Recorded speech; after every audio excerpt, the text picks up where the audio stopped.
ওকে। আচ্ছা, আজকে আমরা যে প্র্যাকটিসটা করতে যাবো সেটার নাম হচ্ছে সিপিআর। সিপিআর এর ফুল ফর্ম হচ্ছে কার্ডিও পালমোনারি রিসাসিটেশন, অর্থাৎ হার্ট এবং লাংসকে আগের যে আমাদের কার্যক্রম কর্মক্ষম অবস্থায় সেই অবস্থায় ফিরিয়ে নেওয়ার যে প্রসিডিওর সেটাকে বলা হয় সিপিআর। তো সিপিআর আমরা দেওয়ার প্রথমে আমাদের কিছু রুলস মেনে চলতে হবে। আমাদের ডিআরএস একটা রুলস আছে। ডিআর অর্থ হচ্ছে ডেঞ্জার থেকে একটা মানুষ যখন আমাদের সিপিআর দেওয়ার প্রয়োজন পড়ে তাকে সর্বপ্রথম ডেঞ্জার থেকে আমাদের সরে নিয়ে আসতে হবে। নিয়ে আসার পরে মানুষটাকে আমাদের সুপাইন পজিশনে শোয়াই দিতে হবে অথবা ফ্ল্যাট পজিশনে এভাবে আমাদের শোয়াই দিতে হবে। দ্বিতীয় নম্বর আমাদের কাজ হচ্ছে রেসপন্স চেক করা। আর্ট ফর রেসপন্স, আমরা সর্বপ্রথম তার রেসপন্স চেক করবো। তাহলে আমরা দুই পাশে তাকে ধরে বলবো, আপনি কি আমাকে শুনতে পাচ্ছেন? আপনি কি আমাকে শুনতে পাচ্ছেন? দুইবার রিপিট করবো, সে কোনো রেসপন্স করছে না। তারপরে আমি তাকে আবার রেসপন্স চেক করবো, আপনি কি আমাকে শুনতে পাচ্ছেন? আপনি কি আমাকে শুনতে পাচ্ছেন?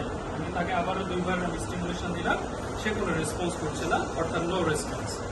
এরপরে আমরা দেখবো যে এস থেকে হচ্ছে শাউট ফর হেল্প। আমি অন্য কারোর জন্য হেল্প চাইবো, অন্য কোনো মানুষের আমি হেল্প চাইবো আমার সিপিআরটা সম্পূর্ণ করার জন্য।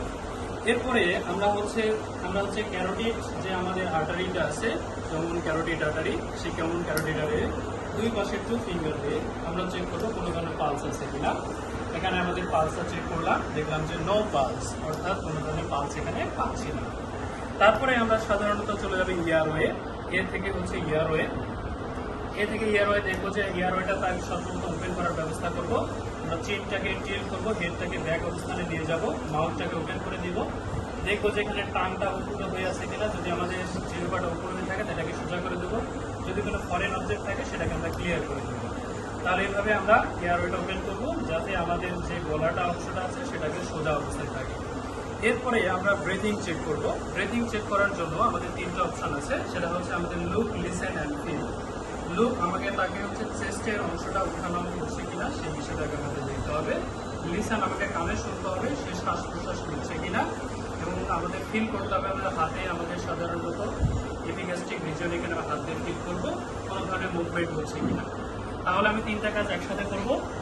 তাহলে আমি যদি এভাবে হাত দিয়ে রাখি, তাহলে এখানে আমাদের সাধারণত ওঠানামা হচ্ছে কিনা সেটা আমি লুক করছি, দেখছি। এখানে কোনো শ্বাস প্রশ্বাস করছে কিনা সেটা আমি শুনছি, এবং এখানে আমি হাতে দেখছি, অনুভব করছি যে কোনো ধরনের শ্বাস প্রশ্বাস নেওয়ার সম্ভাবনা আছে কিনা বা নিচ্ছে কিনা। দেখলাম যে নো ব্রেথিং, অর্থাৎ নো পালস, নো ব্রেথিং। তাহলে আমি এখন সিদ্ধান্ত নিতে পারি যে মানুষটার আসলে সিপিআর লাগবে। তো সিপিআর স্টার্ট করার পূর্বে আমি হচ্ছে 999-এ ফোন দেবো আমার ইমার্জেন্সি সহযোগিতার জন্য বা অ্যাম্বুলেন্স সেবার জন্য। অ্যাম্বুলেন্স সেবা পৌঁছানোর আগ পর্যন্ত আমি আমার সিপিআর প্রক্রিয়া চালাই দেবো।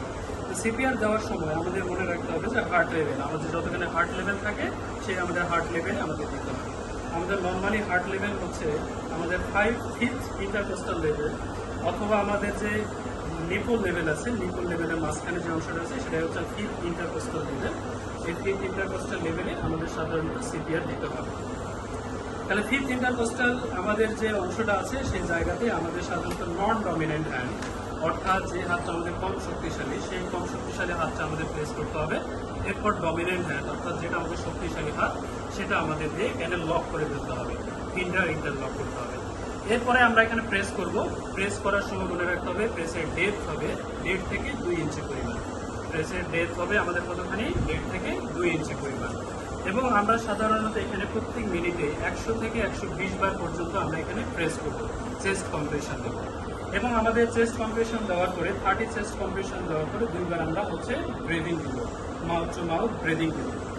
তো আমাদের অনুপাতটা হবে 30 চেস্ট কম্প্রেশন ইন্টু হচ্ছে আমাদের 2 ব্রিদিং, আমাদের মাউথ ব্রিদিং। তাহলে আমরা এটা দিব।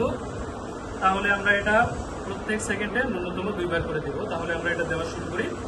1, 2, 3, 4, টাইম অফ হয়ে গেছে। 6, 7, 8, 9, 10, 11, 12, 13, 14, 15, 16, 17, 18, 19, 20, 21, 22, 23, 24, 25, 26, 27, 28, 29, 30, 30 বার দিলাম। এরপরে আমরা মাউথ টু মাউথ 2বার ব্রিদিং দিব। একবার, 2বার। এরপরে আবার আমি সাধারণত এখানে চেস্ট কম্প্রেশন দিতে থাকি। 1, 2, 3, 4, 5, 6, 7, 8, 9, 10, 11, 12, 13, 14, 15, 16, 17, 18, 19, 20, 21, 22, 23, 24, 25, 26, 27, 28, 29, 30। আবার আমি 2বার তাকে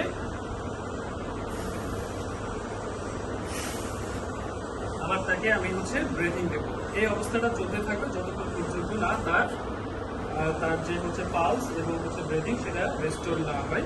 আমরা এটা দেওয়ার ক্ষেত্রে যখন আমরা প্রেস করব তখন দেওয়ার ক্ষেত্রে আমাদের যে এলবো জয়েন্ট আছে সেই এলবো জয়েন্টটা যাতে না ভাঙে সেদিকে আমরা খেয়াল রাখবো। এভাবেই আমরা আমাদের সিপিআর কার্যক্রম চালাই যেতে পারি। ঠিক আছে, ধন্যবাদ।